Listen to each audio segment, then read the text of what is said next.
नमस्कार। शुरुआत करते हैं स्रोत में दी गई एक तालिका से। उसे पंचक कहा गया है। पंचक, हाँ, यानी 5 के 5 समूह। ये तालिका क्या करती है? हमारी 5 ज्ञानेंद्रियों से जुड़ी 5 अहम बातों को एक साथ रखती है। 5 के 5 समूह सुनने में तो काफी व्यवस्थित, मतलब ऑर्गेनाइज सा लगता है। तो पहला समूह कौन सा है इसमें? देखिए, पहला समूह है स्वयं, 5 इंद्रियां, मतलब हमारी ज्ञानेंद्रियां। अच्छा। श्रोत्र यानी सुनने की क्षमता, स्पर्शन स्पर्श महसूस करने की क्षमता, चक्षु देखने की क्षमता, रसन स्वाद लेने की क्षमता और घ्राण सूंघने की क्षमता। ठीक है। ये वो हमारी संवेदी शक्तियां हैं जिनके जरिए हम बाहरी दुनिया से जानकारी लेते हैं। ठीक है, ये तो हुई 5 ज्ञानेंद्रियां। अब तालिका में दूसरा कॉलम है 5 इंद्रिय द्रव्य। यहाँ द्रव्य का क्या मतलब है? ये वो चीजें हैं जिनसे ये इंद्रियां बनी हैं, ऐसा कुछ। हाँ, कुछ वैसा ही। देखिए, इंद्रिय द्रव्य उन पंच महाभूतों को दिखाता है। आकाश, वायु, अग्नि, जल, पृथ्वी, जिनमें से हर इंद्रिय में किसी एक की प्रधानता होती है। अच्छा। प्रधानता। हाँ, आयुर्वेद के अनुसार तो सब कुछ इन्हीं 5 तत्वों से बना है, हमारी इंद्रियां भी। लेकिन हर इंद्रिय में किसी एक महाभूत की शक्ति वो प्रमुख रूप से दिखती है। अच्छा, तो ये सिर्फ फिजिकल स्ट्रक्चर नहीं, बल्कि तात्विक प्रधानता है। तो कौन सी इंद्रिय किस महाभूत से जुड़ी है और इसका महत्व क्या है? मतलब क्यों जरूरी है ये जानना? हाँ, देखिए, तालिका बताती है। श्रोत्र यानी सुनना, इसका संबंध ख यानी आकाश से है। आकाश से? क्यों? क्योंकि आकाश का गुण शब्द माना गया है ना।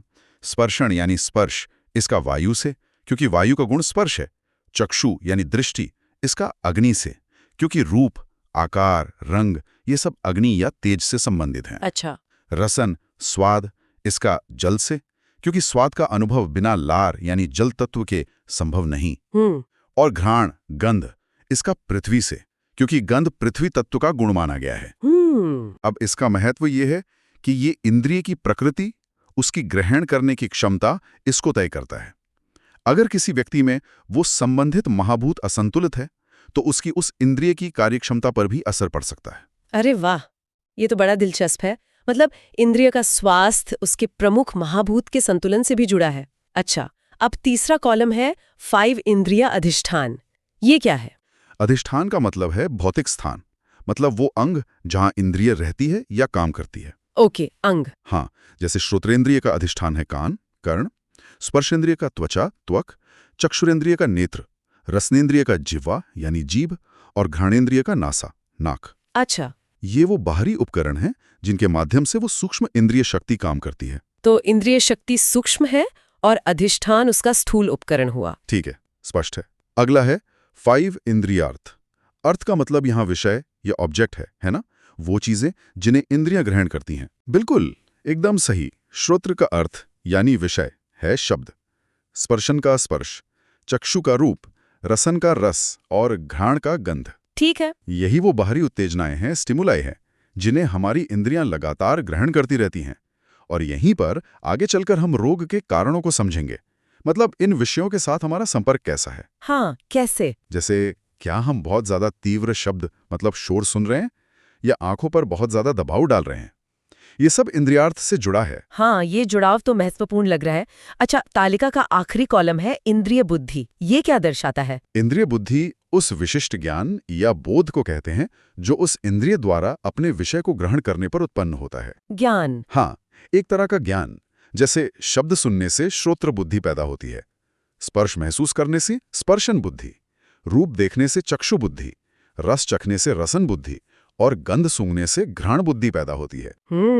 ये सिर्फ कच्ची जानकारी नहीं है, बल्कि उसका पहला स्तर का ज्ञान या परसेप्शन आप कह सकते हैं। अच्छा। और इस ज्ञान की स्पष्टता या विकृति वो भी इंद्रिय और उसके महाभूत की स्थिति पर निर्भर कर सकती है। तो ये पंचक तालिका एक तरह से हमारे संवेदी अनुभव का पूरा नक्शा है। शक्ति यानी इंद्रिय, उसका तात्विक आधार यानी द्रव्य, शारीरिक घर यानी अधिष्ठान, बाहरी उत्तेजना यानी अर्थ और उससे बना पहला ज्ञान यानी बुद्धि। जी हाँ, ये वाकई दिखाता है कि अनुभव कितना जटिल और मल्टी लेयर्ड है। हाँ, और ये 5 भौतिक सिद्धांत इसका आधार है। ये हमें याद दिलाता है कि हम प्रकृति के तत्वों से अलग नहीं हैं, बल्कि उन्हीं से बने हैं और उन्हीं के साथ लगातार संपर्क में हैं। इंद्रियों की ये समझ तो काफी गहरी है। अब जब इंद्रियां बाहरी जानकारी इकट्ठा कर लेती हैं, तो आगे क्या होता है? स्रोत में मन का जिक्र आता है। इसे आयुर्वेद कैसे देखता है, मन को? हाँ, मन। देखिए, स्रोत मन के कई खास गुण बताता है। पहला, मन अतीन्द्रिय है। अतीन्द्रिय? हाँ, मतलब इसे इंद्रियों से सीधे नहीं जाना जा सकता। ये सूक्ष्म है, इंद्रियों के परे। दूसरा, ये सत्व संज्ञक है। इसका गहरा नाता सत्व गुण से है, जो स्पष्टता, हल्कापन और ज्ञान का प्रतीक है। ये मन की स्वाभाविक क्षमता को दर्शाता है। अच्छा। तीसरा, मन चेतन है, यानी उसमें जागरूकता या चेतना है। अतीन्द्रिय, सत्व संज्ञक, चेतन। इसका मतलब मन कोई भौतिक चीज नहीं है, बल्कि एक सूक्ष्म जागरूक शक्ति है जिसका झुकाव स्पष्टता की ओर है। और क्या गुण बताए गए हैं? इसे चेष्टाओं का प्रधान कारण कहा गया है। चेष्टाओं का मतलब हमारी सभी क्रियाओं, इच्छाओं, भावनाओं, प्रवृत्तियों, इन सब के पीछे मन ही मुख्य चालक शक्ति है। अच्छा। फिर इसके दो और गुण हैं, अणुत्व और एकत्व। अणुत्व मतलब ये अत्यंत सूक्ष्म है, एटॉमिक या सटल कह सकते हैं, और एकत्व मतलब ये एक समय में केवल एक ही चीज पर ध्यान केंद्रित कर सकता है या एक ही ज्ञान को ग्रहण कर सकता है, सिंगुलर फोकस। एकत्व, ये विचार तो आजकल की मल्टीटास्किंग की धारणा के एकदम विपरीत लगता है। हाँ, क्या इसका मतलब ये है कि जब हम सोचते हैं कि हम कई काम एक साथ कर रहे हैं, तो असल में हमारा मन बहुत तेजी से एक विषय से दूसरे पर कूद रहा होता है? बिल्कुल। आयुर्वेद के अनुसार मन एक समय में एक ही संवेदी इनपुट या विचार को पूरी तरह प्रोसेस कर सकता है, जिसे हम मल्टीटास्किंग कहते हैं ना, वो असल में ध्यान का तेजी से विभाजन या शिफ्टिंग है। अच्छा। और ये मन पर दबाव डाल सकता है, और शायद आगे चलकर जिसे हम अतियोग कहेंगे, उसका एक रूप भी हो सकता है। ये तो बहुत महत्वपूर्ण बात है। तो इस सूक्ष्म एक समय में एक काम करने वाले मन के मुख्य कार्य क्या हैं? स्रोत में मन के विषय या कार्य भी बताए गए हैं? हाँ, बताए हैं। चरक संहिता का संदर्भ देते हुए स्रोत बताता है कि मन के मुख्य कार्य हैं चिंत्य, हाँ, सोचना, विचार करना, फिर विचार ये विश्लेषण करना, क्या सही है क्या गलत, इस पर विचार करना, ये तर्क करना, संभावनाओं पर विचार करना, अनुमान लगाना, ध्येय, किसी विषय पर ध्यान केंद्रित करना, मेडिटेशन जैसा, और संकल्प, निश्चय करना, इरादा बनाना। ये सभी मानसिक प्रक्रियाएं मन के दायरे में आती हैं। और एक पंक्ति है, मनुस्तु चिंत्यमर्था। इसका क्या विशेष महत्व है? इसका सरल अर्थ है कि चिंत्य यानी चिंतन करना, सोचना, विचारना, ये मन का स्वाभाविक और प्रमुख कार्य है। मन का स्वभाव ही है विचारों को उत्पन्न करना और उनमें घूमना। तो मन हमारी आंतरिक दुनिया का वो गतिशील केंद्र है जो इंद्रियों से प्राप्त जानकारी और अपने स्वयं के विचारों पर काम करता है, हमारी क्रियाओं को प्रेरित करता है और एक समय में एक चीज पर ध्यान देता है। अच्छा, अब इंद्रियों से जानकारी आई, मन ने उसे प्रोसेस किया। अगला कदम क्या है? स्रोत में बुद्धि का भी उल्लेख है। हाँ, बुद्धि, इंटेलेक्ट या विवेक कह सकते हैं। ये मन से भी सूक्ष्म मानी जाती है और निर्णय लेने की क्षमता से जुड़ी है। निर्णय लेने की क्षमता? जी। स्रोत बुद्धि के दो प्रकार बताता है, एक है क्षणिक बुद्धि और दूसरी है निश्चयात्मिका बुद्धि। क्षणिक और निश्चयात्मिका, इनमें क्या अंतर है और स्वास्थ्य के नजरिए से इनका क्या महत्व है? देखिए, क्षणिक बुद्धि वो ज्ञान या विचार है जो बस पल भर के लिए कौंधता है, एक फ्लीटिंग थॉट या मोमेंटरी अंडरस्टैंडिंग जो शायद टिकता नहीं। अच्छा। वही निश्चयात्मिका बुद्धि वो स्थिर निर्णयात्मक प्रज्ञा है जो विश्लेषण, विवेक और गहरे विचार के बाद आती है। ये सही और गलत, हितकर और अहितकर के बीच भेद करने में मदद करती है। तो निश्चयात्मिका बुद्धि ही वो क्षमता है जो हमें सोच समझकर निर्णय लेने में मदद करती है। क्या यही बुद्धि हमें ये समझने में मदद करती है कि इंद्रियों और मन का उपयोग कैसे करना चाहिए? आप बिल्कुल सही दिशा में सोच रही हैं। निश्चयात्मिका बुद्धि ही वो फैकल्टी है जो इंद्रियों द्वारा लाए गए विषयों यानी इंद्रियार्थ और मन में चल रहे विचारों यानी मनस अर्थ का मूल्यांकन करती है। मूल्यांकन करती है। हाँ, यही हमें बताती है कि कौन सा अनुभव या विचार हमारे लिए अच्छा है और कौन सा नहीं। एक विकसित निश्चयात्मिका बुद्धि ही हमें आगे बताए जाने वाले रोग के कारणों, अयोग, अतियोग, मिथ्यायोग से बचा सकती है। अच्छा। क्योंकि ये हमें जागरूक चुनाव करने की क्षमता देती है। बुद्धि का ये पहलू अक्सर कम आंका जाता है, पर यह स्वास्थ्य बनाए रखने के लिए अत्यंत महत्वपूर्ण है। ये तो बहुत महत्वपूर्ण जुड़ाव है। बुद्धि सिर्फ ज्ञान नहीं, बल्कि विवेकपूर्ण निर्णय लेने की क्षमता है जो हमें संतुलन बनाए रखने में मदद करती है। अब हम उस बिंदु पर आते हैं जो शायद इस पूरी चर्चा का सार है, रोग का कारण। स्रोत इसे कैसे समझाता है? हाँ, ये स्रोत का निचोड़ है कह सकते हैं। सूत्र कहता है कि रोग का मूल कारण है इंद्रियार्थ यानी शब्द, स्पर्श, रूप, रस, गंध और मन के अर्थ, मन के विषय जैसे सोचना, चिंता करना, निश्चय करना, जिनका गहरा संबंध बुद्धि के निर्णयों से भी है, का 3 प्रकार से गलत उपयोग होना। गलत उपयोग। हाँ, 3 तरह से: अयोग, अतियोग और मिथ्या योग। अयोग, अतियोग, मिथ्या योग। चलिए इन्हें थोड़ा और खोलते हैं। अयोग का क्या मतलब है?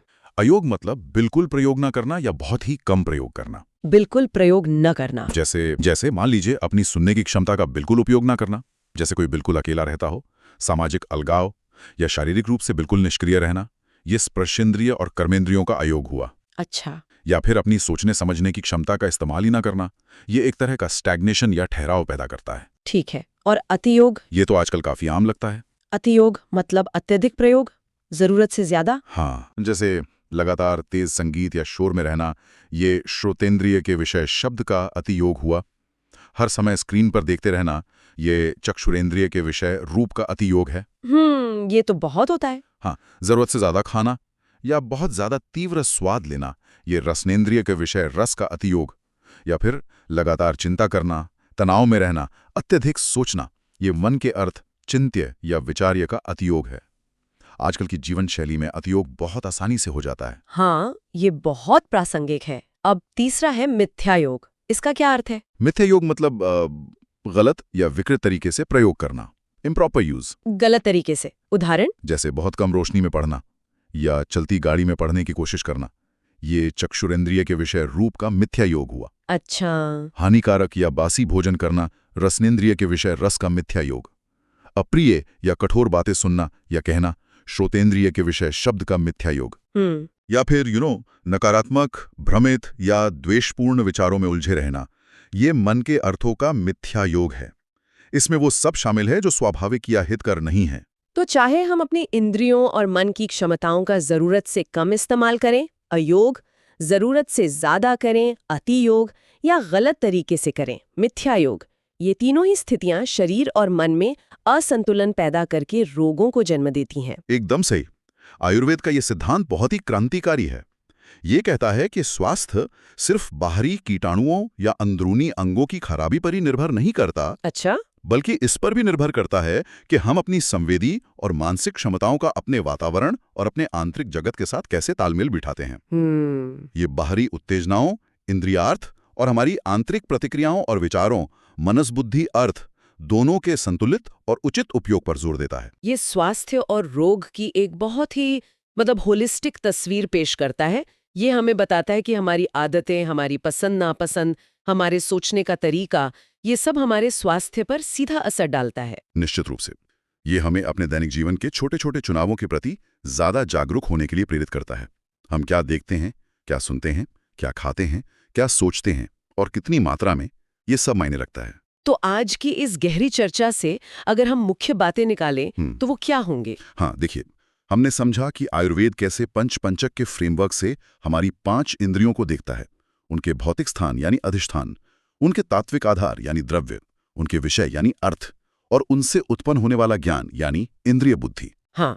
फिर हमने मन को एक सूक्ष्म, चेतन, अतीन्द्रिय शक्ति के रूप में जाना, जो हमारी क्रियाओं का चालक है, एक समय में एक ही विषय पर ध्यान केंद्रित करता है, अणुत्व, एकत्व, और जिसके मुख्य कार्य हैं सोचना, विश्लेषण करना, ध्यान करना और निश्चय करना। बिल्कुल। हमने बुद्धि के 2 स्तर देखे, क्षणिक विचार और स्थिर निर्णयात्मक प्रज्ञा यानी निश्चयात्मक बुद्धि, और ये समझा कि निश्चयात्मक बुद्धि संतुलन बनाए रखने में कितनी महत्वपूर्ण है। हाँ, ये बहुत अहम था। और सबसे अहम, हमने रोगों के मूल कारण को पहचाना। इंद्रियों और मन का अपने विषयों के साथ 3 प्रकार का असंतुलित या अनुचित संयोग, अयोग या अल्पयोग, अतियोग या अतियोग और मिथ्या योग या गलत योग। ये सच में एक ऐसी समझ है जो हमें अपने स्वास्थ्य का ड्राइवर बनने की शक्ति देती है। तो अब इस जानकारी के प्रकाश में हमारे श्रोताओं के लिए सोचने वाली बात क्या हो सकती है? हाँ, देखिए, विचारणीय प्रश्न ये है कि आज की भागदौड़, सूचनाओं और उत्तेजनाओं से भरी दुनिया में क्या हम अपनी निश्चयात्मक बुद्धि का प्रयोग करके अपनी इंद्रियों और मन का सम्यक योग कर पा रहे हैं, मतलब सही और संतुलित उपयोग? अच्छा सवाल है। या हम अनजाने में ही अयोग, अतियोग या मिथ्या योग के शिकार हो रहे हैं? क्या हम पहचान सकते हैं कि हमारे जीवन में कहाँ इंद्रियों का अतियोग हो रहा है, जैसे लगातार स्क्रीन देखना या शोर सुनना, कहाँ मन का मिथ्या योग हो रहा है, जैसे व्यर्थ की चिंता या नकारात्मक सोच, और कहाँ शायद अयोग हो रहा है, जैसे प्रकृति से दूरी या शारीरिक निष्क्रियता। हाँ, इन असंतुलनों को पहचानकर अपनी बुद्धि का प्रयोग करते हुए हम सचेत रूप से अपने अनुभव की गुणवत्ता को कैसे सुधार सकते हैं, ताकि तन और मन दोनों स्वस्थ और संतुलित रहें। ये आत्मनिरीक्षण शायद आज पहले से कहीं अधिक जरूरी है।